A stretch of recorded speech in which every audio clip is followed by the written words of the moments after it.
Honra le sea dada, la primera institución en tener una percepción muy clara de la gravedad de la situación anímica del pueblo en general fue la Iglesia Católica, Apostólica y Romana, a la que, puesto que vivimos en un tiempo dominado por la hipertrofiada utilización de siglas en la comunicación cotidiana, tanto privada como pública, no le quedaría mal la abreviatura simplificadora de ICAR.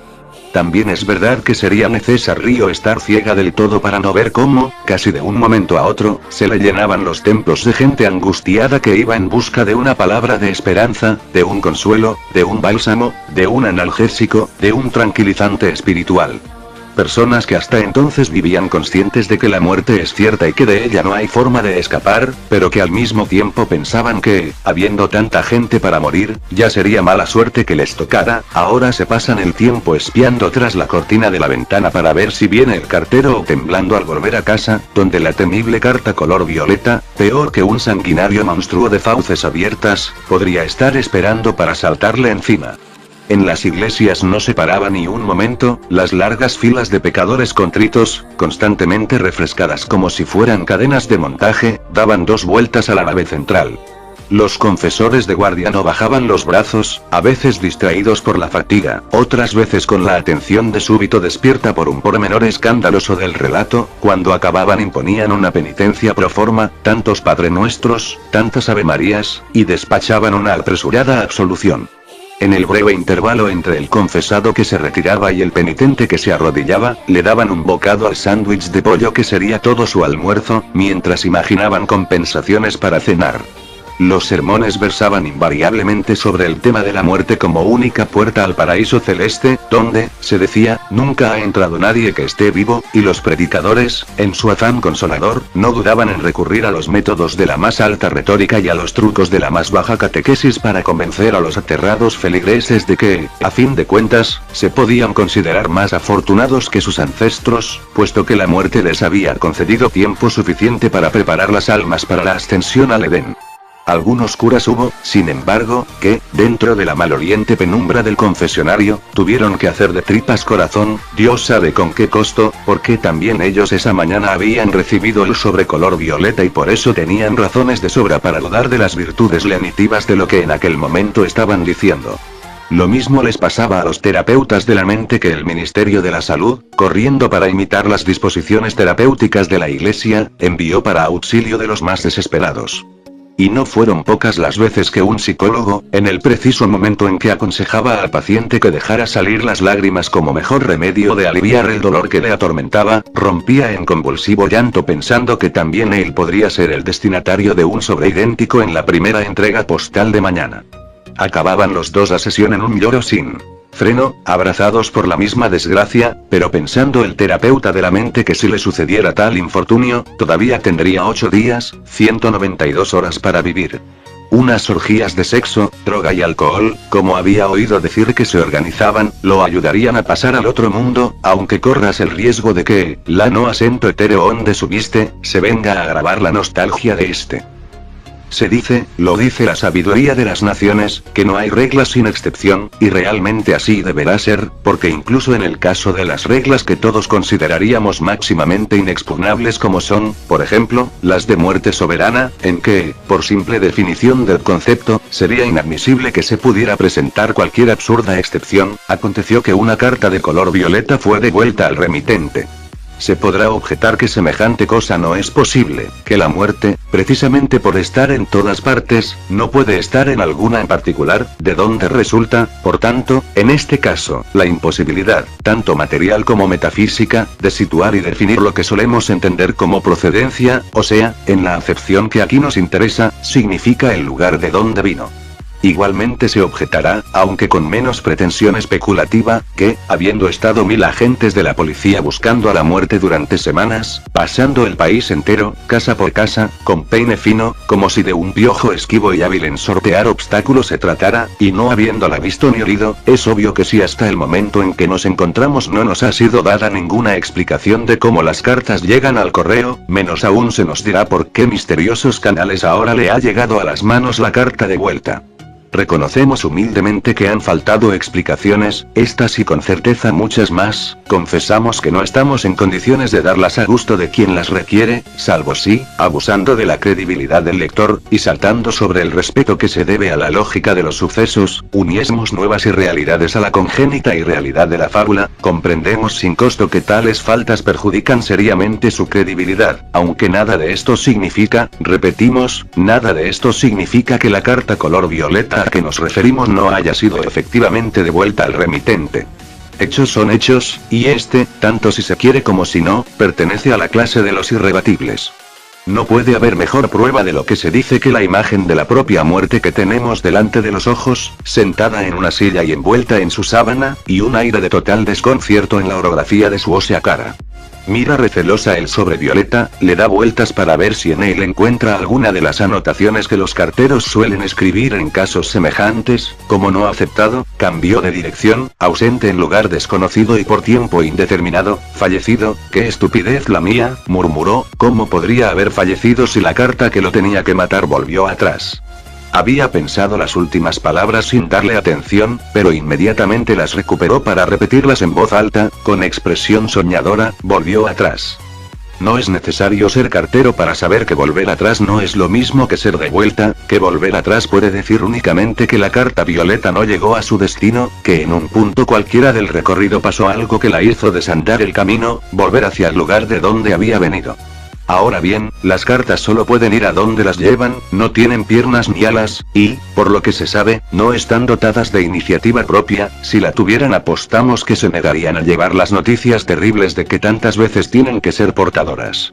Como esta mía, admitió la muerte con imparcialidad, informar a alguien de que va a morir en una fecha precisa es la peor de las noticias, es como estar en el corredor de la muerte desde hace una cantidad de años y de repente viene el carcelero y dice, aquí tienes la carta, prepárate.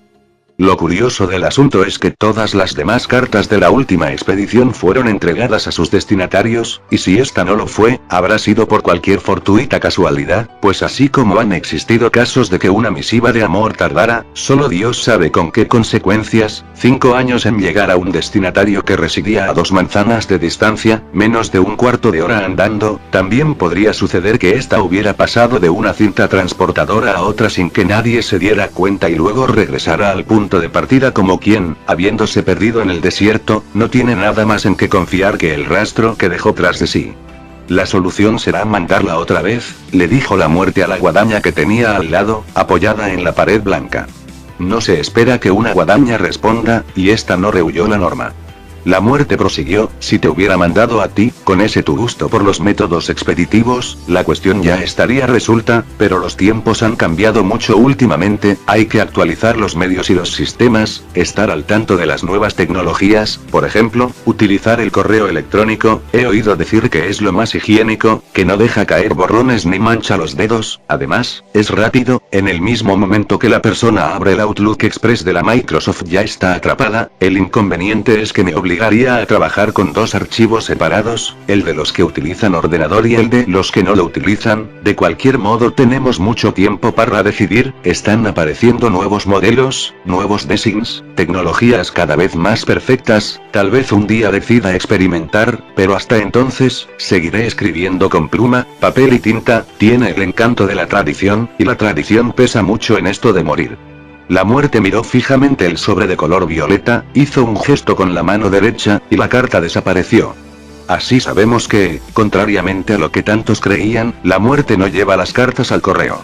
Sobre la mesa hay una lista de 298 nombres, algo menos que la media de costumbre, 152 hombres y 146 mujeres, un número igual de sobres y de hojas de papel de color violeta destinados a la próxima operación postal, o fallecimiento por correo.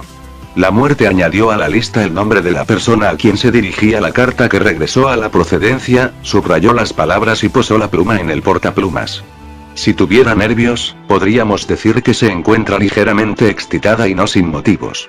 Había vivido demasiado para considerar la devolución de la carta como un episodio sin importancia. Es fácil de entender, con un poco de imaginación será suficiente, que el puesto de trabajo de la muerte sea, por ventura, el más monótono de todos cuantos fueron creados desde que, por exclusiva culpa de Dios, Caín mató a Abel. Después de tan deplorable acontecimiento, nada más empezar el mundo, que vino a demostrar qué difícil es vivir en familia, y hasta nuestros días, la cosa siguió repitiéndose, siglos, siglos y más siglos, reiterativa, sin pausa, sin interrupciones, sin solución de continuidad, diferente en las múltiples formas de pasar de la vida a la no vida, pero en el fondo siempre igual a sí misma, porque igual fue también el resultado. En realidad, nunca se ha visto que no muera quien tenga que morir. Y ahora, insólitamente, un aviso firmado por la muerte, de su propio puño y letra, un aviso en que se anunciaba el irrevocable e improrrogable fin de una persona, había sido devuelto a su origen, a esta sala donde la autora y signataria de la carta, sentada, envuelta en la melancólica mortaja que es su uniforme histórico, con una capucha por la cabeza, medita lo sucedido mientras los huesos de sus dedos, o sus dedos de huesos, tamborilean sobre la encimera de la mesa.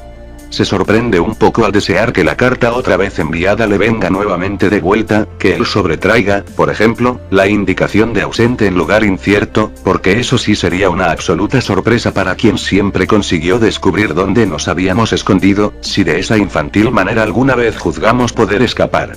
No cree sin embargo que la supuesta ausencia le aparezca anotada en el reverso del sobre, aquí los archivos se van actualizando automáticamente con cada gesto y movimiento que hacemos, con cada paso que damos, cambio de casa, de estado, de profesión, de hábitos y costumbres, si fumamos o no fumamos, si comemos mucho, o poco, o nada, si somos activos o indolentes, si tenemos dolor de cabeza o acidez en el estómago, si sufrimos estreñimiento o diarreas, si se nos cae el pelo o nos toca el cáncer, si sí, si no, si tal vez, bastará abrir el cajón del fichero alfabético, procurar expediente adecuado, y ahí está todo. Y no nos sorprendamos si en el preciso instante en el que estuviéramos leyendo nuestro informe personal apareciera instantemente reflejado el golpe de angustia que de súbito nos ha petrificado. La muerte lo sabe todo a nuestro respecto, y quizá por eso sea triste. Si es cierto que nunca sonríe es porque le faltan los labios, y esta lección anatómica nos dice que, al contrario de lo que los vivos creen, la sonrisa no es una cuestión de dientes. Habrá quien diga, con humor menos macabro que de mal gusto, que lleva cincelada una especie de sonrisa permanente, pero eso no es verdad, lo que salta a la vista es una mueca de sufrimiento, porque el recuerdo del tiempo en que tenía boca, y la boca lengua, y la lengua saliva, le persigue continuamente. Con un breve suspiro se acercó una hoja de papel y comenzó a escribir la primera carta de este día. Querida señora, lamento comunicar que su vida terminará en el plazo irrevocable e improrrogable de una semana, le deseo que aproveche lo mejor que pueda el tiempo que le queda, su atenta servidora, Muerte. 298 hojas, 298 sobres, 298 descargas en la lista, no se podrá decir que un trabajo de estos sea de morir, pero la verdad es que la muerte llegó al final exhausta. Con el gesto de la mano derecha que ya le conocemos hizo desaparecer las 298 cartas, luego, cruzando sobre la mesa los finos brazos, dejó caer la cabeza sobre ellos, no para dormir, que la muerte no duerme, sino para descansar. Cuando media hora más tarde, ya repuesta de la fatiga, la incorporó, la carta que había sido devuelta a procedencia y otra vez enviada, estaba nuevamente allí, ante sus órbitas atónitas y vacías. Si la muerte soñó con la esperanza de alguna sorpresa que la distrajera de la pesadez de la rutina, estaba de suerte, aquí la tenía, y de las mejores. La primera devolución podría haber sido resultado de un simple accidente de camino, un rodezno fuera de eje, un problema de lubrificación, una carta azul celeste que tenía prisa por llegar y se puso delante, en fin, una de esas cosas inesperadas que pasan en el interior de las máquinas que, tal como sucede con el cuerpo humano, echan a perder los cálculos más exactos. El caso de la segunda devolución era diferente, mostraba con toda claridad que había un obstáculo en algún punto del camino que la debería haber llevado a la dirección del destinatario y que, al chocar con él, la carta regresaba. En el primer caso, dado que el retorno se verificó al día siguiente del envío, todavía se podía considerar la posibilidad de que el cartero, no habiendo encontrado a la persona a quien la carta debería ser entregada, en lugar de dejarla en el buzón o por debajo de la puerta, la hizo regresar al remitente, olvidándose de mencionar el motivo de la devolución. Serían demasiadas coincidencias, pero podría ser una buena explicación para lo sucedido. Ahora el caso ha cambiado de aspecto.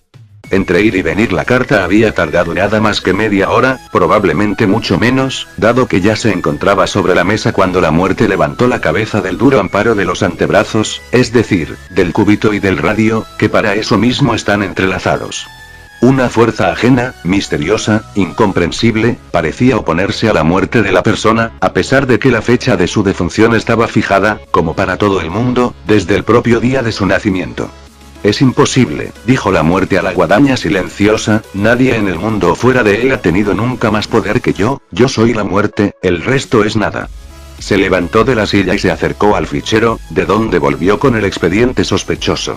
No había ninguna duda, el nombre concordaba con el del sobre, la dirección también, la profesión era la de violonchelista, el estado civil en blanco, señal de que no estaba casado, ni viudo, ni divorciado, porque en los ficheros de la muerte nunca consta el estado de soltero, basta pensar lo estúpido que sería que naciera un niño, se le hiciera la ficha, y se escribiera, no la profesión, porque él todavía no sabrá cuál será su vocación, mas sí que el estado civil del recién nacido es el de soltero. En cuanto a la edad escrita en el expediente que la muerte tiene en las manos, se ve que, el violonchelista tiene 49 años.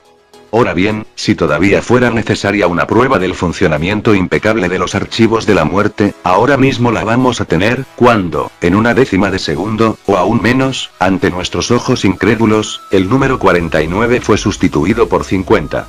Hoy es el día del aniversario del violonchelista titular del expediente, flores le tenían que haber sido enviadas en vez de un anuncio de fallecimiento de aquí en 8 días. La muerte se levantó nuevamente, dio unas cuantas vueltas a la sala, 2 veces paró ante donde se encontraba la guadaña, abrió la boca como para hablar con ella, pedirle una opinión, darle una orden, o simplemente decir que se sentía confusa, desconcertada, lo que, recordémoslo, no es nada de extrañar si pensamos en el tiempo que lleva en este oficio sin haber sufrido, hasta hoy, la menor falta de respeto del rebaño humano del que es soberana pastora.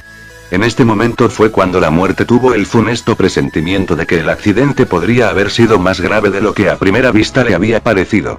Se sentó a la mesa y comenzó a consultar, de delante hacia atrás, las listas mortuorias de los últimos 8 días. Enseguida, en la primera relación de nombres, la de ayer, y al contrario de lo que esperaba, vio que no constaba la del violonchelista.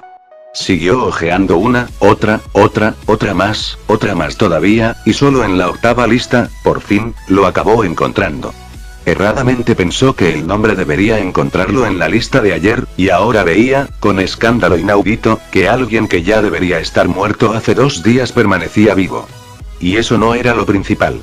El demonio del violonchelista, que desde que nació estaba destinado a morir joven, con apenas 49 primaveras, acababa de cumplir descaradamente los 50, desacreditando así al destino, la fatalidad, la suerte, el horóscopo, el ardo y todas las demás potencias que se dedican a contrariar, con todos los medios dignos e indignos, nuestra humanísima voluntad de vivir. Era realmente un descrédito total. ¿Y ahora cómo voy a rectificar un desvío que no podía haber sucedido, si un caso así no tiene precedentes, si nada semejante está previsto en los reglamentos? Se preguntaba la muerte, sobre todo porque él tenía que haber muerto con 49 años y no con los 50 que ya tiene. Se notaba que la pobre muerte estaba perpleja, desconcertada, que poco le faltaba para darse con la cabeza en las paredes de puro quebranto. En tantos millares de siglos de continua actividad, nunca tuvo un fallo operacional, y ahora, precisamente cuando había introducido algo nuevo en la relación clásica de los mortales con su auténtica y única causa mortis, su reputación, tan trabajosamente conquistada, acababa de sufrir el más duro de los golpes. ¿Qué hacer?, preguntó. Imaginemos que el hecho de que él no muriera cuando debía lo haya colocado fuera de mi alcance, ¿cómo voy a descalzarme esta bota? Miró a la guadaña, compañera de tantas aventuras y masacres, pero ella se hizo la desentendida, nunca respondía, y ahora, ausente del todo, como si se hubiera empachado del mundo, descansaba la lámina desgastada y herrumbrosa contra la pared blanca. Entonces fue cuando la muerte dio a luz su gran idea. Se suele decir que no hay una sin dos, ni dos sin tres, y que a la tercera va la vencida. Veamos si realmente es como dicen. Hizo el gesto de despedida con la mano derecha, y la carta 2 veces de vuelta volvió a desaparecer. Ni 2 minutos anduvo fuera. Ahí estaba, en el mismo lugar que antes. El cartero no pudo haberla introducido por debajo de la puerta, no tocó el timbre, y sin embargo, regresada, ahí estaba. Es evidente que no hay que tener pena de la muerte. Innumerables y justificadas han sido nuestras quejas para permitirnos ahora caer en sentimientos de piedad que en ningún momento del pasado ella tuvo la delicadeza de manifestarnos, pese a saber mejor que nadie cuánto nos contraría la obstinación con que siempre, costara lo que costara, hace su voluntad. Pero no obstante, al menos durante un breve momento, lo que tenemos delante de los ojos se asemeja más a la estatua de la desolación que a la figura siniestra que, según dejaron dicho algunos moribundos de vista penetrante, se presenta a los pies de nuestras camas en la hora final para hacernos una señal semejante a la de enviar las cartas, pero al contrario, es decir, la señal no dice ve allá, dice ven aquí. Por algún extraño fenómeno óptico, real o virtual, la muerte parece ahora más pequeña, como si la osamenta le hubiese encogido, o quizá siempre fue así y son nuestros ojos, de acuerdo con nuestros miedos, los que hacen de ella una gigante. Pobrecita de la muerte. Nos dan ganas de ponerle la mano en su duro hombro, diciéndole al oído, o mejor, en el sitio donde lo tenía, debajo del parietal, algunas palabras de simpatía: no se enfade, señora muerte, son cosas que suceden, nosotros, los seres humanos, tenemos gran experiencia en desánimos, fiascos y frustraciones, y mire que ni eso nos hace cruzarnos de brazos, acuérdese de los tiempos antiguos cuando nos arrebataba sin dolor ni piedad en la flor de la juventud, piense en este tiempo de ahora en que, con idéntica dureza de corazón, le sigue haciendo lo mismo a la gente que más carece de lo que es necesario para la vida. Es probable que le hayamos ayudado a ver quién se cansaba primero, si usted o nosotros. Comprendo su pena, la primera derrota es la que más duele, después nos habituamos. En cualquier caso no se irrite si le digo que ojalá no sea la última, y no es por espíritu de venganza, que sería pobre venganza, algo así como sacarle la lengua al verdugo que nos va a cortar la cabeza. A decir verdad, nosotros, los humanos, no podemos hacer mucho más que sacarle la lengua al verdugo que nos va a cortar la cabeza. Será por eso que siento una enorme curiosidad por saber cómo va a salir del lío en que está metida, con esa historia de la carta que va y viene y de ese violonchelista que no podrá morir a los 49 porque ya ha cumplido los 50. La muerte hizo un gesto de impaciencia, se sacudió bruscamente del hombro la mano fraternal con que la consolábamos y se levantó de la silla. Ahora parecía más alta, con más cuerpo, una señora muerte como debe ser, capaz de hacer temblar el suelo debajo de sus pies, con la mortaja arrastrando y levantando uno a cada paso. La muerte está enfadada. Es el momento de sacarle la lengua. Salvo algunos casos raros, como los de aquellos citados moribundos de mirada penetrante que la vislumbraron a los pies de la cama con el aspecto clásico de un fantasma envuelto en paños blancos, o, como parece que le sucedió a Proust, en la figura de una mujer gorda vestida de negro. La muerte es discreta, prefiere que no se note su presencia, especialmente si las circunstancias la obligan a salir a la calle. En general, se cree que la muerte, siendo, como algunos se empeñan en afirmar, la cara de una moneda de la que Dios, del otro lado, es la cruz, será, como él, por propia naturaleza, invisible. No es exactamente así. Somos testigos fidedignos de que la muerte es un esqueleto envuelto en una sábana, vive en una sala fría acompañada de una vieja y herrumbrosa guadaña que no responde a preguntas, rodeada de paredes encaladas a lo largo de las cuales se ven, entre telas de arañas, unas cuantas docenas de ficheros con grandes cajones repletos de expedientes. Se comprende, por tanto, que la muerte no quiera aparecerse a las personas con esa figura, en primer lugar por razones de estética personal, en segundo lugar para que los infelices transeúntes no se mueran del susto al toparse con esas grandes órbitas vacías al volver una esquina. En público, sí, la muerte se torna invisible, pero no en privado, como pudieron comprobar, en un momento crítico, el escritor Marcel Proust y los moribundos de vista penetrante. Ya el caso de Dios es diferente. Por mucho que se esforzara, nunca conseguiría hacerse visible ante los ojos humanos, y no es porque no sea capaz, puesto que para él nada es imposible, es simplemente porque no sabría qué cara poner para presentarse ante los seres que se supone que ha creado, siendo lo más probable que no los reconociera, o quizá, y eso sería todavía peor, que ellos no lo reconocieran a él. Habrá también quien diga que, para nosotros, es una gran suerte que Dios no quiera aparecerse, porque el pavor que le tenemos a la muerte sería como un juego de niños comparado con el susto que nos llevaríamos si tal aconteciera. En fin, de Dios y de la muerte no se han contado nada más que historias y esta es una más entre tantas. Hete aquí que la muerte decidió ir a la ciudad. Se quitó la sábana, que era toda la ropa que llevaba encima, la dobló cuidadosamente y la dejó sobre la silla donde la hemos visto sentarse. exceptuando esta silla y la mesa, exceptuando también los ficheros y la guadaña, no hay nada más en la sala, salvo esa puerta estrecha que no sabemos a dónde da. Siendo aparentemente la única salida, sería lógico pensar que la muerte la utilizaría para ir a la ciudad, sin embargo, no será así. Sin sábana, la muerte ha perdido otra vez altura, tendrá, como mucho, las medidas humanas, 1,66 m o 67, y, estando desnuda, sin un hilo de ropa encima, todavía nos parece más pequeña, casi un esqueletito de adolescente.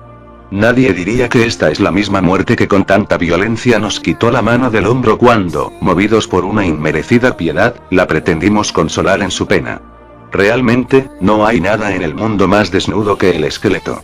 En vida, doblemente vestido, primero por la carne con que se tapa, después, si no se las quitó para bañarse o para actividades más deleitosas, por la ropa con que a dicha carne le gusta vestirse. Reducido a lo que en realidad es, el armazón medio descoyuntado de alguien que hace mucho tiempo dejó de existir, no le queda nada más que desaparecer. Y eso es lo que le está pasando, de la cabeza a los pies. Ante nuestros atónitos ojos, los huesos están perdiendo consistencia y dureza, poco a poco se le van desdibujando los contornos, lo que era sólido se torna gaseoso, se extiende en todos los sentidos como una neblina tenue, es como si el esqueleto se estuviera evaporando, ahora es ya solo un esbozo impreciso a través del que se puede ver la guadaña indiferente, y de repente, la muerte dejó de estar, estaba y no está, o está, pero no la vemos, o ni eso, atravesó simplemente el techo de la sala subterránea, la enorme masa de tierra que hay encima, y se fue, como en su fuero interior había decidido cuando la carta color violeta le llegó de vuelta por tercera vez. Sabemos a dónde va. No puede matar al violonchelista, pero quiere verlo, tenerlo delante de los ojos, tocarlo sin que él se dé cuenta. Tiene la seguridad de que un día de estos descubrirá la forma de liquidarlo sin infringir demasiado los reglamentos, pero mientras tanto sabrá quién es ese hombre al que los avisos de muerte no lograron alcanzar, qué poderes tiene, si es ese el caso, o si, como un idiota inocente, sigue viviendo sin que le pase por la cabeza que ya tenía que estar muerto. Aquí encerrados, en esta fría sala sin ventanas y con una puerta estrecha que no se sabe para qué servirá, no nos habíamos dado cuenta de cuán rápido pasa el tiempo.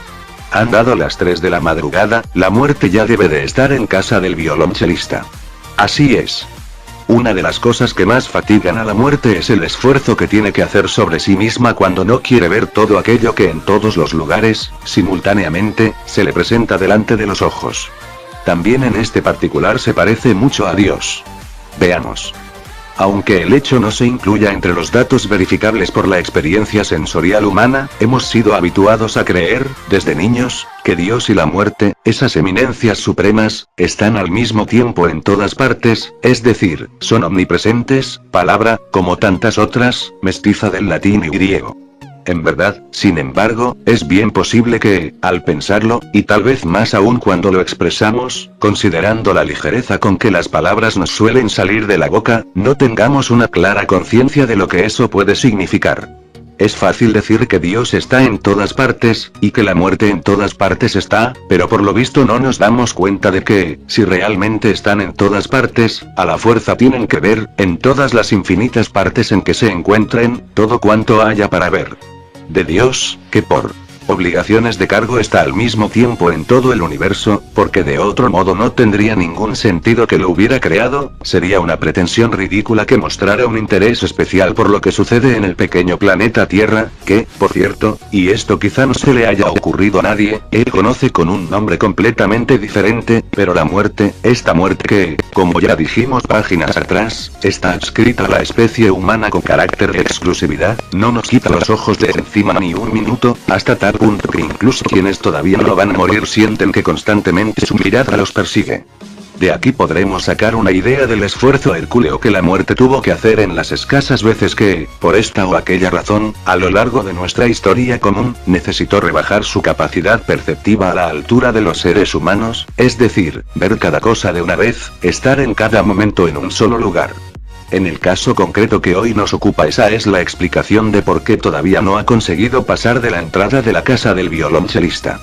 Cada paso que va dando, si le llamamos paso, es para ayudar a la imaginación de quien nos lea, no porque ella efectivamente se mueva como si dispusiese de piernas y pies. La muerte tiene que pelear mucho para reprimir la tendencia expansiva que es inherente a su naturaleza, y que, dejada en libertad, enseguida haría estallar y dispersaría en el espacio la precaria e inestable unidad que es la suya, con tanto costo agregada. La distribución de las divisiones del apartamento donde vive el violonchelista que no recibió la carta de color violeta, pertenece al tipo económico de la clase media, por tanto más propia de un pequeño burgués sin horizontes que de un discípulo de Euterpe.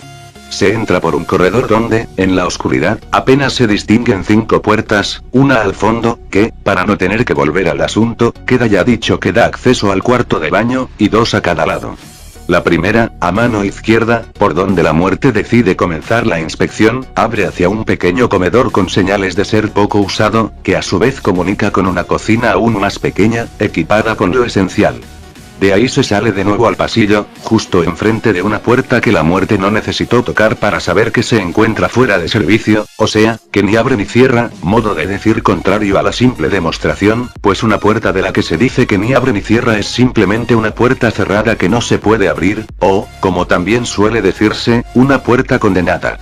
Claro que la muerte podría atravesarla y todo lo demás que detrás hubiera, pero si le costó tanto trabajo agregarse y definirse, aunque continúe invisible para los ojos vulgares, en forma más o menos humana, si bien, como dijimos antes, no hasta el punto de tener piernas y pies, no va a correr el riesgo de relajarse y dispersarse en el interior de la madera de una puerta o de un armario con ropa, que es lo que seguramente habrá al otro lado.